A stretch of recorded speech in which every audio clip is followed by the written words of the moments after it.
Almost 11 kilometers beneath the Pacific, something is alive. The pressure down there is more than 1,000 times what you're feeling right now.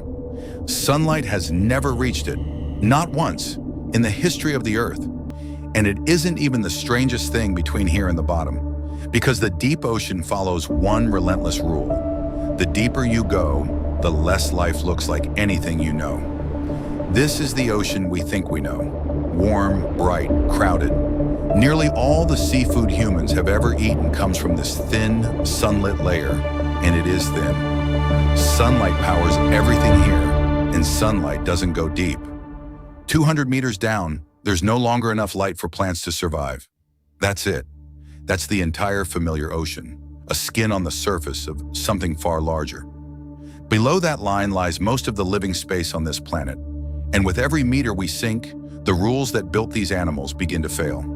200 meters, the Twilight Zone. Down here it's permanently dusk, and it belongs to lanternfish, finger-sized and among the most abundant vertebrates on Earth.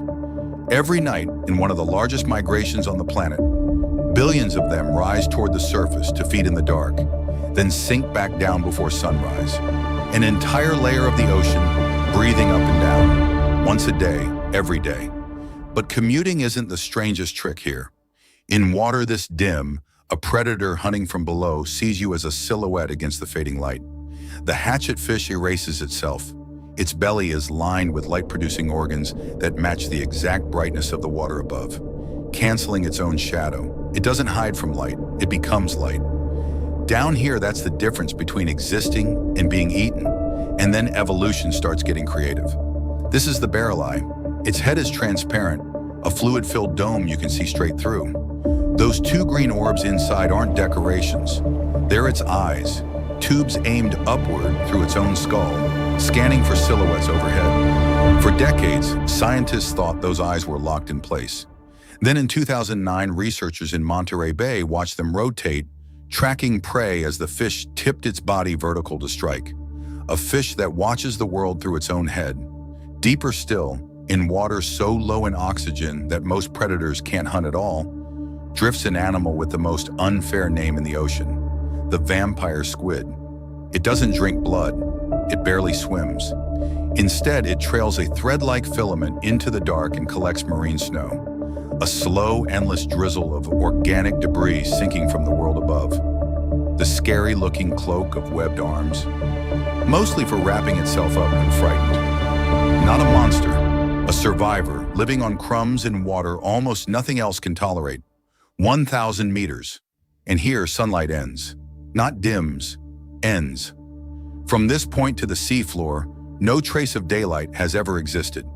Pressure is now 100 times the surface, and if life wants light, it has to manufacture its own. Which changes everything, because now, light stops being illumination and becomes a weapon. The viperfish hangs motionless in the black, dangling a single glowing photophore near its mouth like bait on an invisible line. Anything curious enough to approach meets teeth so long they don't fit inside its head. They curve back outside the jaw. In water with almost no prey, a hunter can't afford to chase. It has to make dinner come to it and never ever let go. No one perfected that strategy like the anglerfish. The glow in its lure isn't even its own. It's a living colony of luminous bacteria housed in that bulb like a lantern with a pilot flame. It never has to fuel. But the strangest thing about the anglerfish isn't the light. In some species, the male, dozens of times smaller, finds a female in the infinite dark, bites her, and never lets go. His body fuses to hers, skin to skin, bloodstream to bloodstream, until he becomes a permanent part of her. In a place where finding a mate might happen once in a lifetime, evolution's answer was merge. And some animals down here stopped being one animal at all. In 2020, off Western Australia, a deep-diving robot met a siphonophore coiled into a spiral estimated at 45 meters around its outer ring, possibly the longest animal ever recorded. But here's the real headline. It isn't a single creature. It's a colony. Thousands of tiny cloned bodies, each specialized for one job. Some sting, some digest, some steer. A living string where individual and colony mean the same thing. 2,000 meters. The water is near freezing and food has almost vanished. Everything here ultimately lives on that same thin drizzle of marine snow or on the bodies that fall from above. When meals might be weeks apart, evolution runs the numbers, and the numbers get extreme. Meet the answer to a brutal equation. The gulper eel's body is a ribbon, but its mouth is a cavern, hinged to balloon open, far wider than the animal behind it. It isn't built to hunt giants, it's built to never refuse a meal. Whatever drifts within reach, whatever the size, the mouth can take it. When you don't know when you'll eat again, your mouth becomes your insurance policy.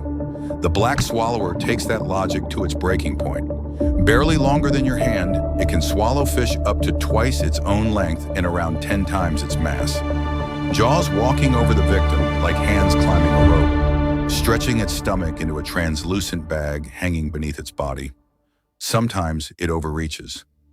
Swallowers have been found dead at the surface, floated up by the gases of a meal too big to digest. In the deep sea, even greed is an adaptation. It just isn't always a safe one. Others solve starvation from the opposite direction. The giant isopod, a relative of the little pill bugs in your garden, grown to the size of a house cat, doesn't gamble on big swallows. It waits, buried in sediment, nearly motionless, burning almost nothing, until something dead drifts down. Then it gorges. In captivity, giant isopods have gone years between meals. Down here, patience isn't a virtue, it's a body plan.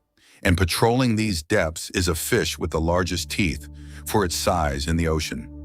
The fang-tooth's lower fangs are so long, its brain sits beside sockets that exist just to sheath them when the mouth closes. But its real superpower is range. Fang-tooths have been recorded from a few hundred meters down to around 5,000, which means it's one of the few hunters willing to follow us into the abyss. 4,000 meters, the abyssal plains, vast freezing deserts of mud that cover more of the earth than every continent's land combined. The pressure here does something almost poetic. Below roughly this depth, seawater dissolves calcium carbonate. Seashells simply cannot exist. The ocean itself unmakes them. Life here doesn't just endure the abyss. It has to be built from different materials. So some fish gave up swimming. The tripod fish stands, perched motionless on 3 bone-thin fin rays, like a camera on a tripod, facing into the current, letting the water deliver drifting prey to its waiting fins. It can hold that stance for hours. Why burn energy searching for food when you can become a piece of furniture that eats? Around it, the plain is grazed by herds of sea pigs, pink, translucent sea cucumbers that walk on inflatable legs, plowing the sediment for fresh, organic fallout. When a whale carcass lands, they gather in dozens, tracking the scent through the mud like pigs after truffles. An alien meadow with alien livestock, and gliding above them, flapping ear-like fins, is the deepest octopus ever seen. In 2020, a Dumbo octopus was filmed nearly 7,000 meters down in the Java Trench. The first hard proof any octopus can live in the ocean's final zone. No shell to dissolve, no air spaces to crush. A soft, gelatinous body that pressure has almost nothing to grab, which raises the real question: how much deeper can any animal go? 6,000 meters, the Hadal Zone, named for Hades. Sunless trenches gouged into the planet's crust, plunging toward 11 kilometers. The pressure now approaches 8 tons, pressing on every square inch of a body. This is where biology meets a wall, a literal chemical wall, and we know almost exactly where it is. In 2022, a camera in the Izu Ogasawara Trench off Japan recorded a small, pale, almost translucent fish at 8,336 meters. A snailfish, the deepest fish ever filmed, no scales. Loose, gelatinous skin. Tissues flooded with a molecule called TMAO that physically props up its proteins against the crush. And here's the astonishing part. Scientists think that molecule is the limit. Around 8,400 meters, a fish would need so much TMAO its own cells would fail. The deepest fish on Earth isn't just rare. It may be swimming at the biochemical edge of what a fish can ever be. But the ocean keeps going, and so does life. On the floor of Challenger Deep, 10,900 meters down, swarm pale, shrimp-like amphipods. Remember, seawater down here dissolves shells. So this animal, Hirandelia gigas, does something no textbook predicted. It extracts aluminum from the mud it eats and converts it into a gel that coats its body like armor, shielding its shell from the ocean itself. At the deepest point on Earth, life isn't just surviving the chemistry, it's doing chemistry back. Every animal on this descent obeyed the same rule. As light, food, and warmth fall away, familiar bodies stop working, and evolution reaches for stranger tools. Transparent skulls, fused mates, colonial bodies, aluminum armor. And here's the thought to hold on to. The deep ocean is the largest living space on this planet, and the vast majority of it has never been seen by anyone. If this is what we found in the slivers we've explored, what do you think is waiting in the rest? Tell us below what you think is still down there. And if you want to be on the next expedition into Earth's hidden places, Wildlife Unseen is where it leaves from.